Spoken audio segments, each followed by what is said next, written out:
Indonesia adalah sepotong tanah dari surga yang ditumbuhi banyak tradisi menawan.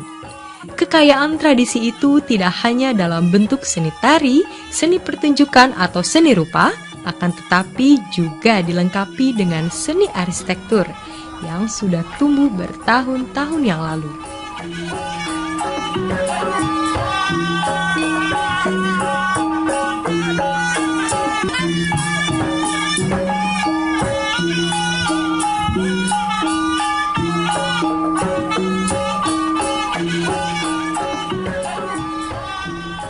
Pemirsa, sekarang saya berada di Masjid Agung Banten dan kita akan melihat-lihat pesona dari masjid ini yang merupakan bangunan tua dengan arsitektur menarik.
Kompleks bangunan Masjid Agung Banten ini terletak di Desa Banten Lama sekitar 10 km sebelah utara Kota Serang, ibu kota Provinsi Banten.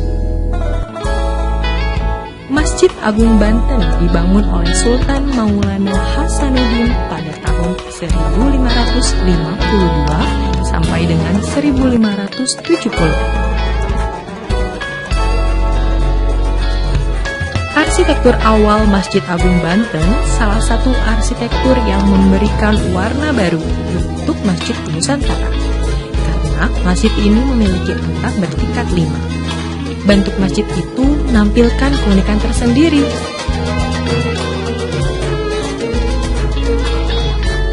Dua tumpukan atap paling atas itu tampak lebih berfungsi sebagai mahkota dibanding sebagai atap penutup ruang bagian dalam bangunan.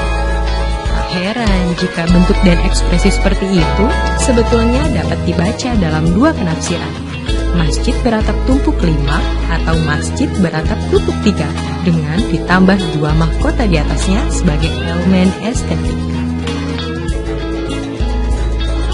Daya tarik lain dari Masjid Agung Banten adalah adanya unpak dari batu andesit berbentuk labu berukuran besar dan beragam pada setiap dasar tiang masjid.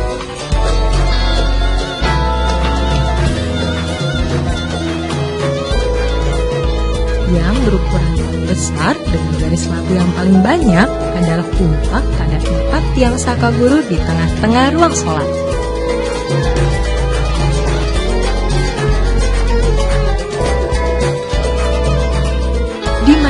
Agung Banten ada mimbar yang besar dan antik penuh hiasan dan warna. Tempat khotbah ini merupakan wakaf Nyai Haji Irat Jonjang Serang pada tanggal 23 Syawal 1323 Hijriah atau 1903 Masehi. Sebagaimana tertulis dalam huruf Arab gundul pada penampil lengkung bagian atas muka mimbar.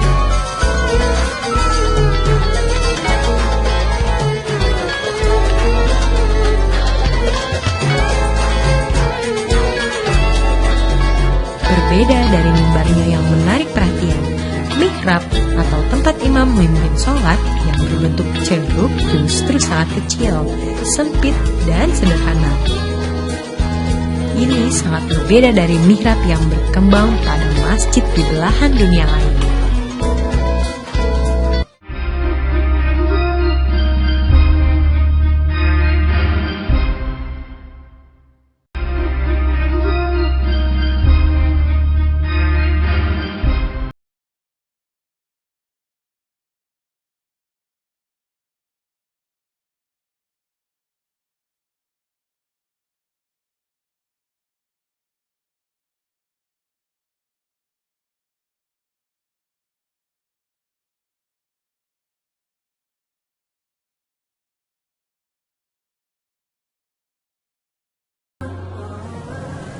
Nah, ini Helda bagian dalam Masjid Agung Kesultanan Banten.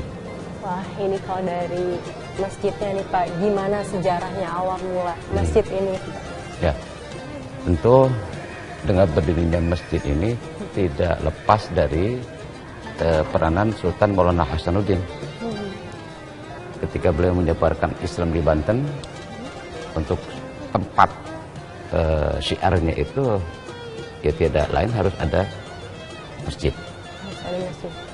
Kira-kira masjid ini dibangun sekitar 1552. 1500. Ada yang menyebutkan juga 1556. Pak, ini saya lihat tiang-tiangnya seperti bentuk labu nih, ada filosofi tersendiri nggak Pak? Awalnya gimana? Ini Helga ya. Kenapa ini tiang ini umpak ini berbentuknya hasil daripada pertanian, yaitu labu. Artinya dulu di zaman Sultan itu betapa makmurnya rakyat masyarakat Banten pada waktu itu, sehingga hasil pertanian labu semacam ini dijadikan satu kebanggaan menjadi umpak masjid di Agung Banten. Oh, ini ada lambangnya itu dari kemakmuran pada masanya itu ya Pak. Kalau tiang-tiangnya juga ini tiang-tiang ini sebagian besar masih asli. Ada 24. Jadi kalau filosofinya 24 itu satu hari satu malam itu 24 jam. 24 jam. Oh. Iya kan? Nah, kalau di atas ini ada bentuk limas. Itu ada 5. 1, 2, 3 sampai ke atas itu 5.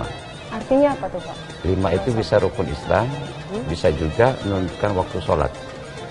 Jadi 24 jam, satu hari satu malam, kita punya kewajiban untuk melaksanakan sholat 5 waktu. Nyambung sekali ya Pak, sesuai. Terus kalau saya lihat nih Pak, mimbarnya ada filosofi juga nggak nih Pak? Kalau ini mimbar ini kita lihat ini arsiteknya lebih kepada gaya-gaya Tiongkok ya, mirip kayak pagoda. Dan memang ini arsiteknya, ini adalah salah satu putra Tiongkok tapi sudah masuk Islam. Kalau nggak salah saya baca Cek Bancik Pak namanya.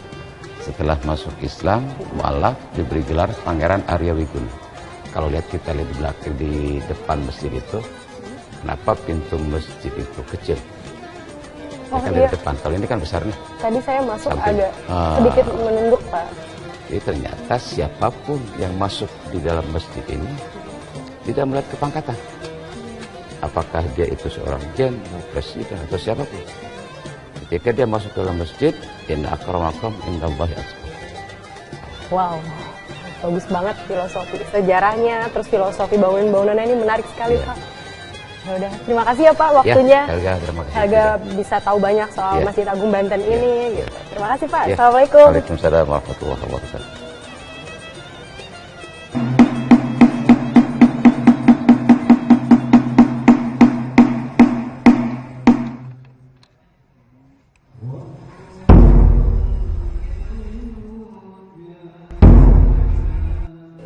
Allahu Akbar.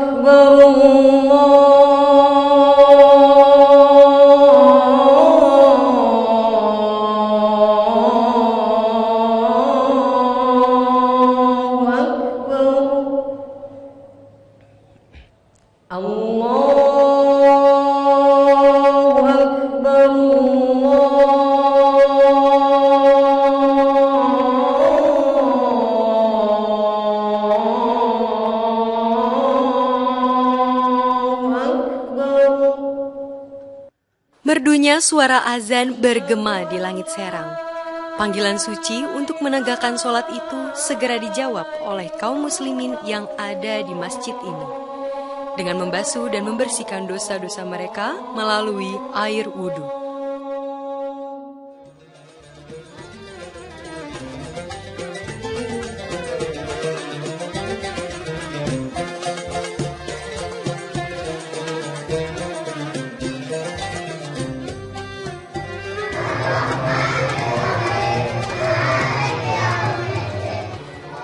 Di masjid ini, di malam-malam tertentu, pengurus masjid mengisinya dengan kegiatan pengajian yang juga diikuti oleh para pengunjung.